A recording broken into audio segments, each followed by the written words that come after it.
He honestly sounded like a serial killer waiting for me. Hey bitches, it's Merrick, and today on the menu is Jollibee. Now, if you are new to my channel, welcome. My name is Merrick. Nice to meet you. I make mukbang and ASMR, so if you are interested in these types of videos, make sure to subscribe to my channel. This is part 2 of a Jollibee series I'm doing. I'll put the other videos on the screen right now for you to check out, but without further ado, let's get started. Alrighty, so let's start eating. Right here is some fried chicken, and this is their Palabok Fiesta. I'm not sure if you guys can see that well, but this is how it looks like. I'll actually switch cameras for a second and show you on my point and shoot because I can get a better angle. Okay, so this is how the Palabok Fiesta looks like. We got some egg right here and also right here. This is some beef, I think. That's some shrimp. We got noodles and sauce. And of course, the fried chicken in all its glory is right here, ladies and gentlemen. Back on the main camera, we also got some pineapple juice right here. And this is gravy that goes along with the deep fried chicken. So yeah, let's start eating.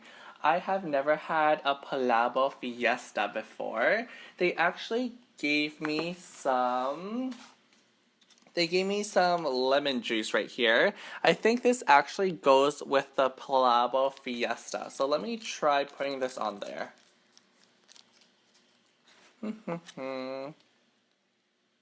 Make it nice and citrusy for everyone.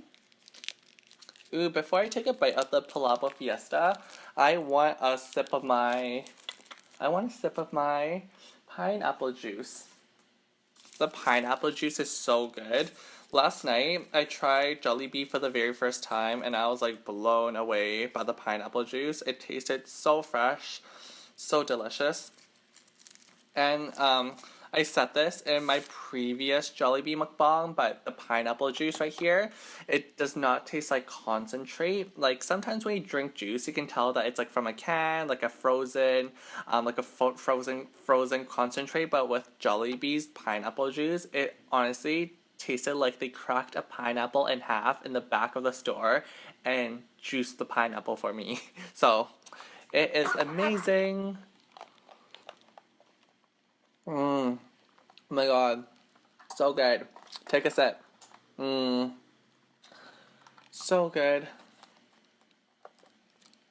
When I was lining up for my order, there was, like that store, it's like a typical fast food store, right? It's like a typical McDonald's. In the front, there was, I swear there was at least 8 people. No, almost 10 people in the front just like doing stuff. And one guy, his only job was to prepare the pineapple juice. So all he did was take a cup and just like push the button to get the pineapple juice out. And usually at McDonald's, you see there's like 2 cashiers, maybe 3 cashiers if it's busy. No, they have like 4 or 5 cashiers going and another 5 people prepping the juices and like packing the food. And I think in the back of the store they probably had like at least 10 people, like someone on fried chicken, someone on their burger, someone on their spaghetti. So it is an insane operation, but insane in a good manner, of course.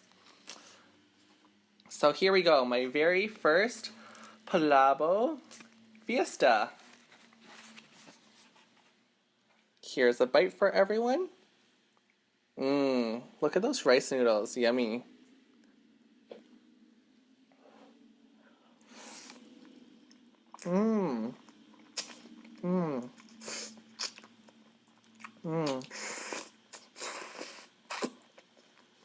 It's really good.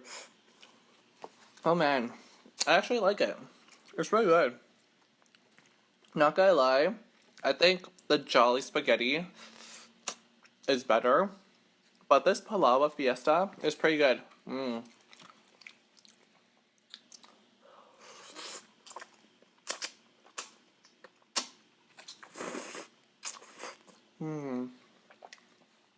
Is it just me, or does anybody else agree that when you slurp your noodles, it tastes a lot better than just like putting it into your mouth? Like, I can just put these noodles into my mouth and just like chew it, I guess. But like, I feel like slurping it just, I don't know, there's like an extra kick of flavor when you slurp your noodles. An extra pow of flavor.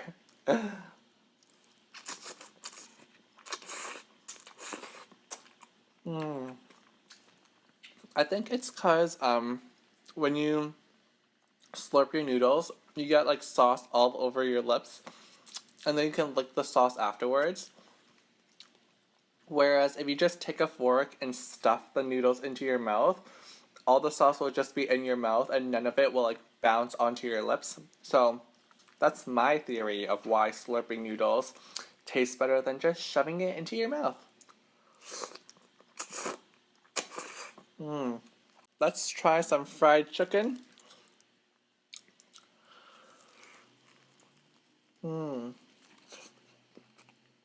Yummy. Fried chicken right here. This is a drumstick.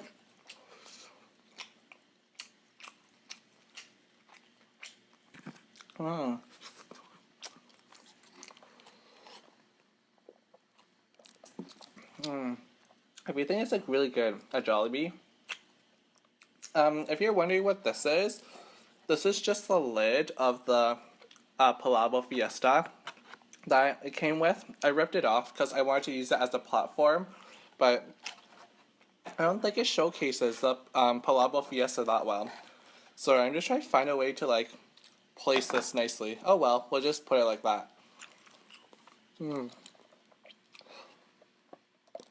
I actually didn't know how to pronounce the dish, Palabok Fiesta. I called it what did I call it? I forgot.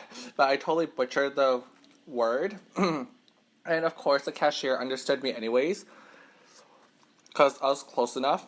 And then I asked her, I was like, oh, how do you pronounce this dish? And she told me, it's Palabok Fiesta. I asked her because I was like, oh, I'm about to like film a food review of this dish, so I want to make sure that I pronounce it correctly.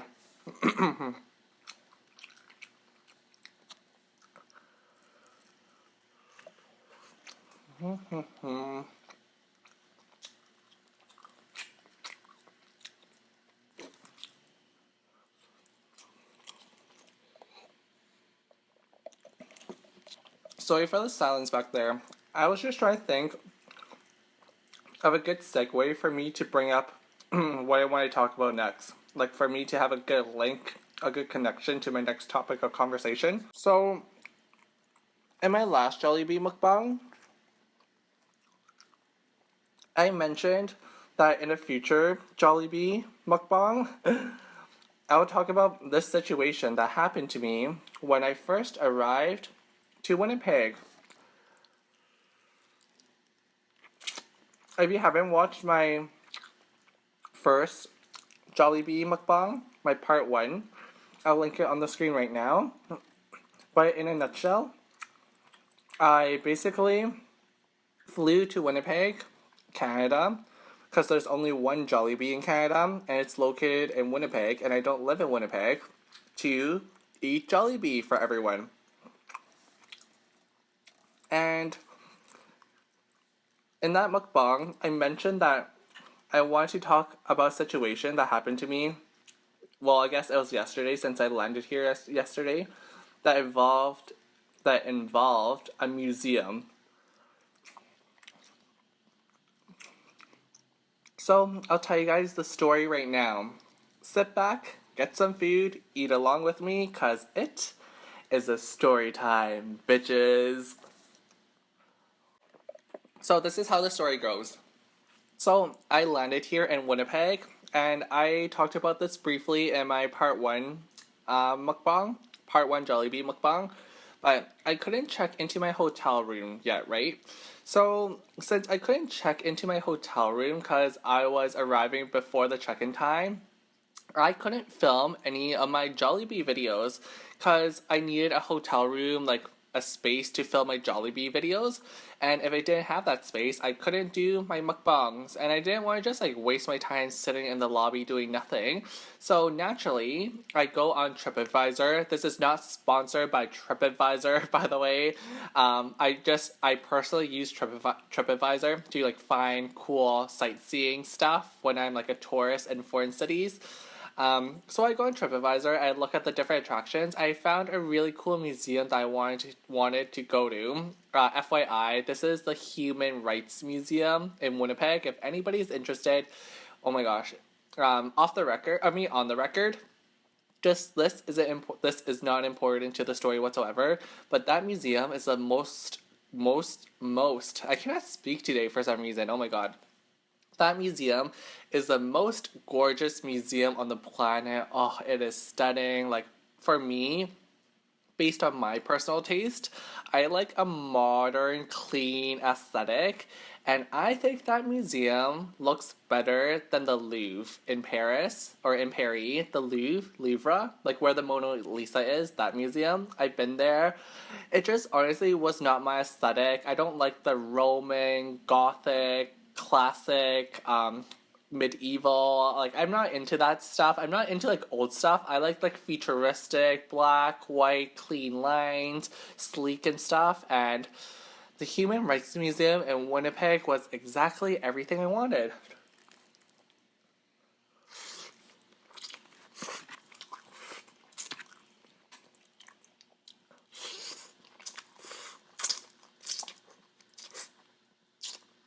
Going forward with my story time, while I was in the museum, I opened Grindr and Tinder, and I'm not sure if this is just me, but whenever I'm in a new city, when I'm traveling abroad or even outside my home city, I get so many people hitting me up on Grindr and Tinder. It's not even funny. I don't know if this is like a problem with me, but when I'm in my own city, no one hits on me on Grindr or Tinder, no one chats me up, no one flirts with me. And as soon as I leave my city, I feel like I'm Brad Pitt. I feel like I'm Zac Efron. I feel like I'm Patrick Dempsey. Like, I honestly feel like I'm a male model or something because there's so many people hitting on me. And that never happens in my city. I don't know why. I feel like I just don't have a look that the type of people, or I'm not the type of person that the people in my city are attracted to. But to digress, a lot of people were hitting me up on Grindr and Tinder. And I want to talk about one person specifically, okay?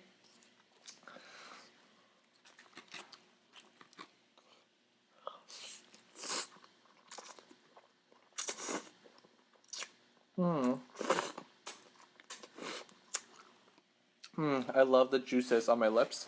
So good. So this guy hits me up on Grindr.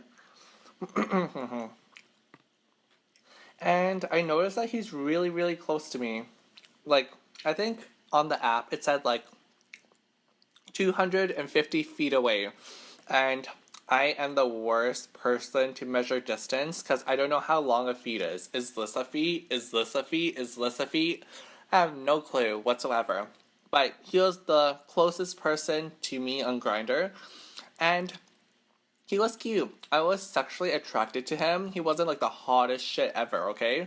Sorry for swearing if you're a younger viewer. He wasn't like the hottest person ever, but he was attractive. I had a gravitation towards him.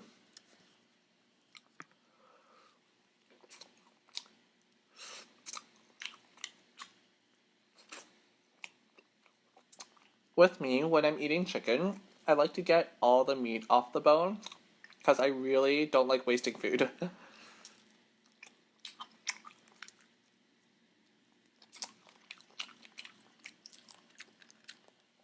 Okay. So he chats me up, I message back, and throughout this entire conversation, I noticed that he's responding really, really quickly to me. like almost instantaneously. Like he's just sitting there waiting for my replies, which is totally okay, right? Because like I know some people do that when they're bored. They like go on Grindr or Tinder or like any messaging chat app, and they just chat with people. I guess that's the point, right? The point of a chat room is to chat with people. Anyhow, he messages me really quickly, and I respond like 5-10 minutes later because I am in a museum. I'm trying to enjoy the exhibitions. I'm trying to enjoy the artwork, the display, so I'm not going to be like sitting there on my phone the entire time. Like I even felt bad like checking my phone every 10 minutes because like there were like different gallery hosts kind of supervising the area, and like they were staring at me because I kept pulling my phone out and checking it, and I think they thought that I just wasn't interested in their exhibition, which was far from the case because I was so into it. But I just felt kind of bad, so I try to not check my phone that often.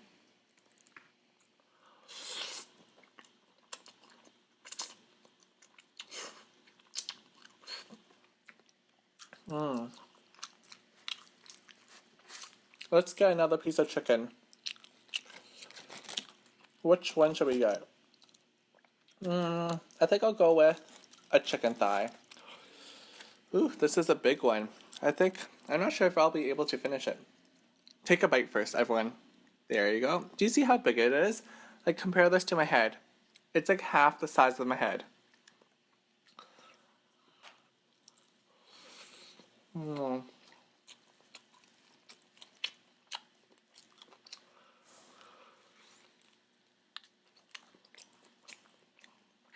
So good. So good. Going on with my story. By the way, I'm not sure if this is a very exciting story. I'm just telling you guys what happened. I'm not good at glamorizing things.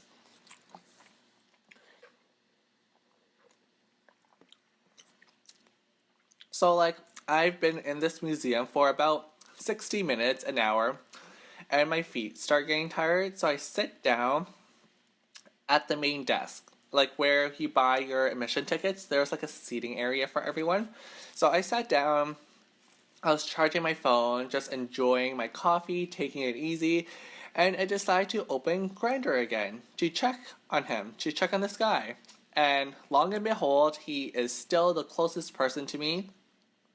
It still says 250 feet away. And like I said, I have no clue. I have no sense of a unit of measurement. Sorry, I'm literally like burping while trying to talk. Okay, I got the last burp out. Sorry. I have no sense of measurement, so I don't know how long a feet is. So I'm there checking Grindr, and I see that he messages me. And he's asking me, "Where are you? Are you nearby? Because you're the closest person by me." And I tell him, "Yeah, oh, I'm like, I think I'm pretty close by." And then, this is what he says. He tells me that he works at the museum. Yes, he works at the museum, which I know, not mind-blowing at all, because it's 250 feet away, right? Not mind-blowing. I was kind of expecting it. I was like, oh, you're either inside the museum or you're like in a nearby cafe. I was expecting that.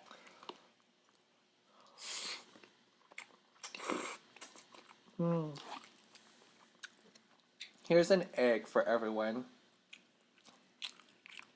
There you go.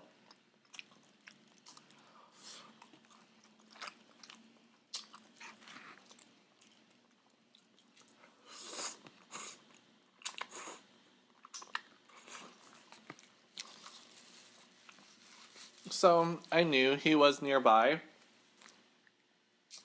And then in my mind, I had this idea. Okay, this is like seriously the creeper and stalker in me, but I really like watching people. I'm a people watcher. So I wanted to. Oh, by the way, this museum has 7 floors. There's 7 different floors in this museum.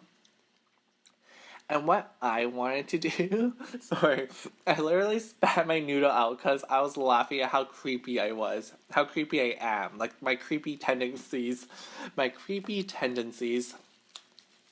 What I wanted to do was I wanted to go find this guy I was chatting up on Grindr and just like check him out from afar. And I'll tell you the reason why. I'll tell you the reason why. The reason why is because people look a lot different in their profile picture and the pictures they send you on Grindr and Tinder than in real life. So I wanted to make sure that he was the same level of attractiveness before we did anything in the bedroom, right? And I am completely guilty of that. I'm not gonna lie. My pictures look a lot better than me in real life. Okay, so that was my entire game plan.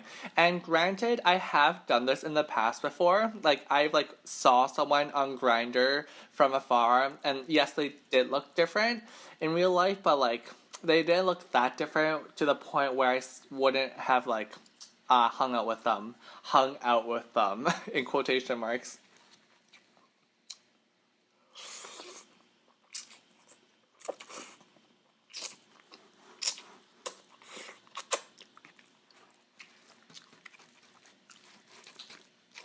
So what I like to do is when I get someone's picture on Grindr, say they're like a 7 out of 10, I usually deduct 2 points because of I don't know, because of the reason because of the reasons I listed before. Because like people don't look the same as they do in real life.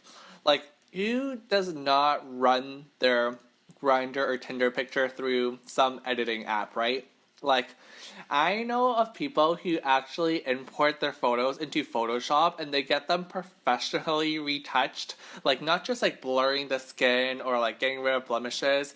They contour their face with like the burn and dodge tool on Photoshop. It's pretty intense.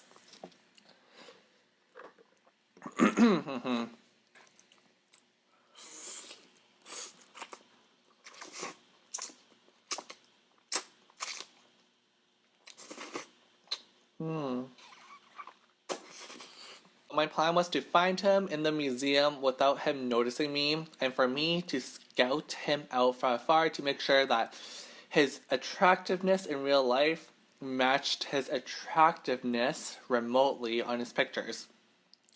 This is the crazy part now. This is the crazy part. This is a very crazy part.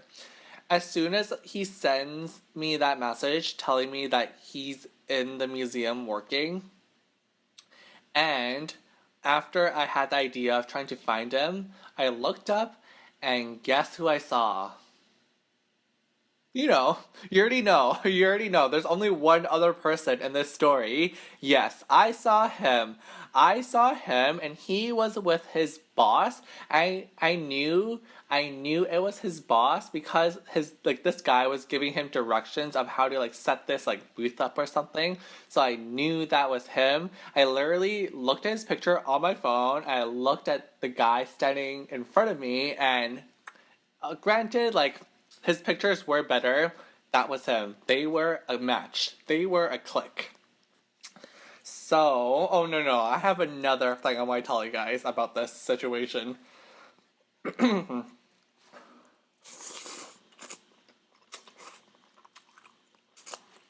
forgot to explain some parts of this story time.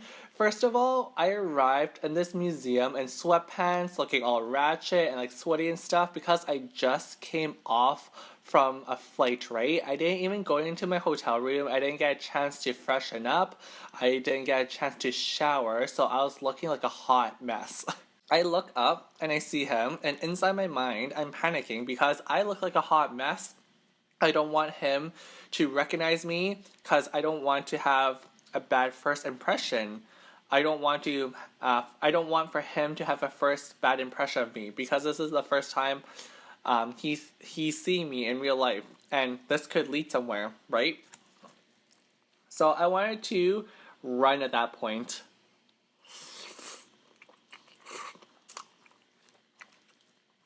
But I'm not sure if I actually wanted to run or to just keep my head down and pretend that nothing was happening. That was the dilemma I faced. I'll tell you what I decided on. Eating the chicken right now. I decided to put my head down and pretend that nothing was wrong. And my rationale behind that was if I got up and left, it was so obvious that that was me. So I just wanted to play it cool, act like a random stranger, that nothing was fazing me at all, and put my head down and continue talking to him on Grindr.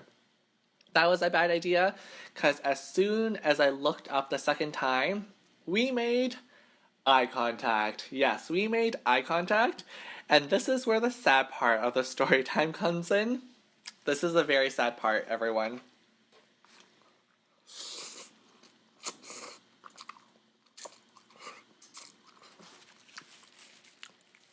I looked up, and then we made eye contact, and I was expecting him to recognize me, and he didn't. He did not recognize me. Oh my gosh, I looked that different from the pictures I sent him. Oh, like I can't believe he didn't even recognize me. And I know he didn't recognize me because when you see someone you don't want to see and you recognize them, you look away really quickly.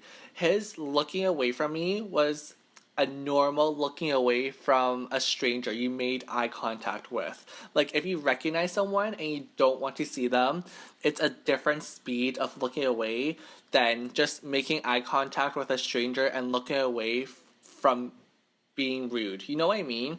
Like you want to be polite and not stare at someone, so you look away. That looking away has a different speed than looking away from someone you don't want to see. And the way he looked away from me was that he just thought I was a random stranger making eye contact, and he thought he was being rude for staring at someone, so he just casually looked away. Because if I would make eye contact with someone I did not want to see, like for example, if I didn't want to see you guys in real life, and I like make eye contact with you, I would like look away that quickly. Let's do it one more time. This is how it would go. Like, you would look away really quickly. But if you're just a random stranger I made eye contact with on the bus, do you see what I mean? Like, it's just like a different reaction. And this is what makes me sad. This is what makes me sad. The sad part is that I looked so much different and more attractive in the pictures I sent him than in real life, to the point where he did not even recognize me. Granted, the state I was in, it was a lot more ratchet, a lot more gross, a lot more unattractive than like my normal state, because again, I just got off the plane, I was sweaty, I didn't have a shower yet, I was on 1 hour of sleep, so it was just not a good situation for me. But I just can't believe he didn't recognize me. I wonder if he would have recognized me if I went up to him and be like, "Hey, we were chatting on Grindr, right? Is that you? Is that your profile picture?" That would be so awkward. But I feel like after a shower, after I shaved, after I dressed up in like clothes other than a sweatpants and hoodies, actual clothes like jeans and like a shirt maybe, he would recognize me. Maybe. On a good day, maybe. And this is not where the story time ends, everyone. I still got some tea to spill. We continued talking, and I had some work to do. And throughout our entire conversation, he keeps telling me to go over to his place because he got off work early. So he's like, "Oh, I get off work in 15 minutes, and if you're still in the museum, you can walk home with me and we can chill at my place." And I lied to him. I told him that I had work to do. I'm like, "Oh yeah, my boss is about to like call me in anytime now. I'm on call, so I can't really hang out with you."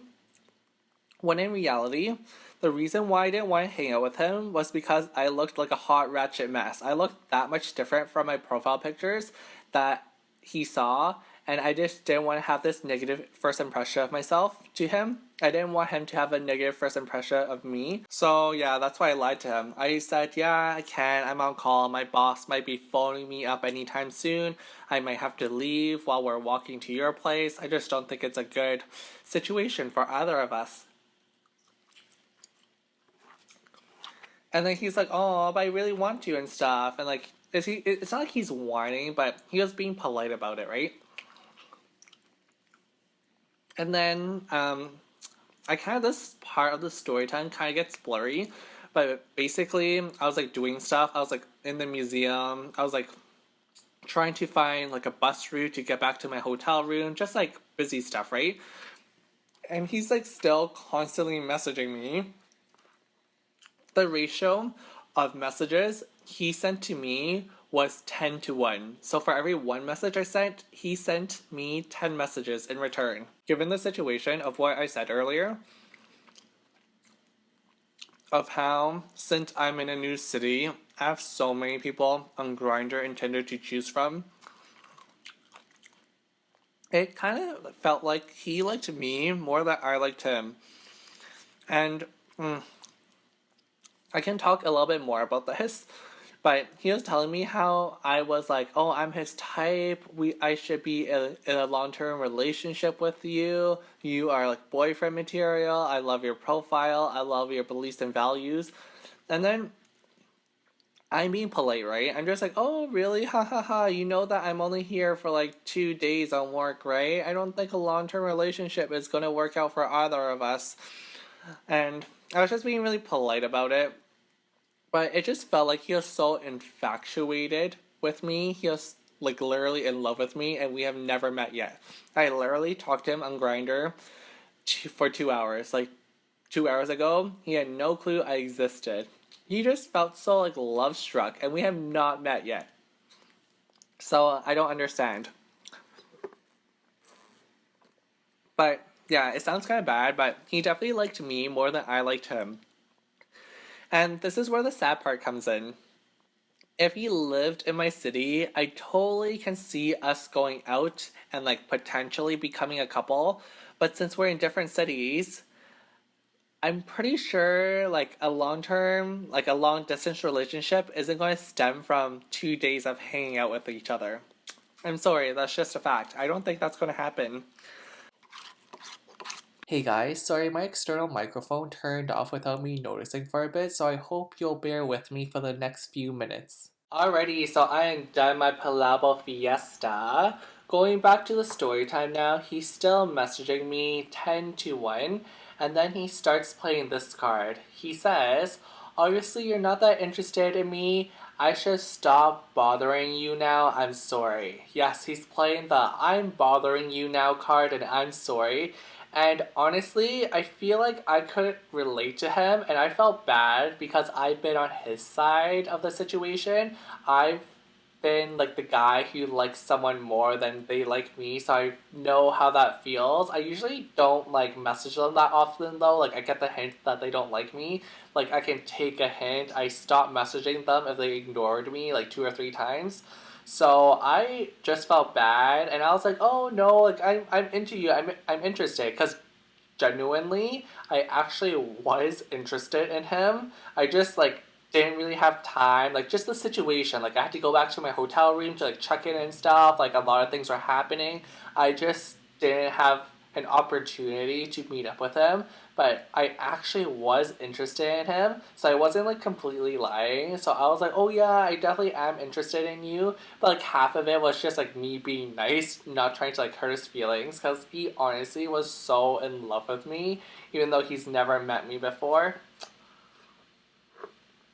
And then I tell him that, oh, I have to do work, and by work I mean film these mukbangs. Like I had to like prep everything in my hotel room, go to the restaurant or like Jollibee in this case, buy the food, walk back to my hotel room, prep my entire set and stuff. So it actually takes like a good 1 hour to 90 minutes before I hit record on my camera. So it actually, I guess in a sense, was work.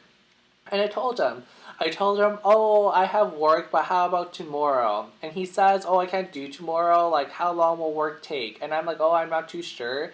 And I told him this, like, 15-20 minutes ago that I don't know how long work will take. And he keeps asking me. And at this point, he sounded, I'm not gonna lie, he sounded desperate. And desperation is not a good look on anybody, honey. So at this point, the desperation was such a turnoff that I just told him I had to start working. I turned off my phone and took a nap because I did not have enough sleep the night before. I woke up to my phone and I saw that he just said bye and stuff. And then as soon as I went on Grindr, if you're familiar with Grindr, as soon as you go on, there's like a green dot that turns on or that appears next to your profile, signaling to other users that you're online right now. And since that green dot was on, he instantaneously messaged me, like he was waiting for me to come back online. And he's like, oh, are you done work? Where are you? And stuff. And I'm just like, whoa, you are not only desperate now, you've crossed the line to stalker creepy mode. So I was just, at that point, I was not even going to give him a chance anymore. I was not going to meet up with him because he honestly sounded like a serial killer waiting for me. I'm a person that I'm a non-confrontational person and I don't like to confront people. So when I don't reply to someone, even if it's just a friend, a lover, family member, if I don't reply to them, it means that I don't want to talk to them. And if they keep messaging me, I don't reply. So I hope they can take a hint. I think the term is called ghosting someone, and apparently that's really mean and really rude, but I just can't stand to confront someone and tell them like, stop talking to me, you are annoying. I just let them keep sending me messages and me just not replying. So that's what I was doing with them. He was sending me all these messages and he just sounded so needy and so creepy that I didn't want to meet up with him, and I didn't want to block him on Grindr because I felt bad because he was so in love with me. So I just kept reading his sappy messages and like half laughing and half feeling bad for him. And then it just got to the point where he's like, okay, you're such a jerk. So that's how the story time ended, basically. Oh no, that's not how it ended. So he told me I'm such a jerk and he blocked me on Grindr. So that's how it ended for me, with a block. Literally a metaphor of my life right now, or right there. That situation was a metaphor of my life. I forgot one major element of the story time. For those of you who are thinking, oh, Merrick, you're such a jerk, you're so mean, why did you ignore him? I told him not once, not twice, but 3 separate times, even after I woke up from my nap, that I will contact him when I am done work. Yes, I told him that. I told him 3 times. I was like, oh, I'll text you after I'm done work. I'll text you after I'm done work. I'll text you after I'm done work. Why did he not get the message? It's so simple. It's so straightforward. It's so straightforward. I'll text you when I am done work. So I did give him a lot of opportunities, and he just... I don't know what was going on in his mind. What would have you guys done? Would you guys have done the same thing as me? Ignored him, blocked him, told him to stop talking to you? I don't know. Am I a bad person? Maybe I am. Maybe I'm not. It's all subjective, right? Good and bad are subjective. Alright, so that's it for this video. Thank you so much for watching. If you did enjoy it, please give it a thumbs up and subscribe to my channel so you don't miss out on any future JOLLIBEE mukbangs. I'll link all my past videos on the screen right now, and until next time, that was your daily dose of a hot mess. Bye, bitches.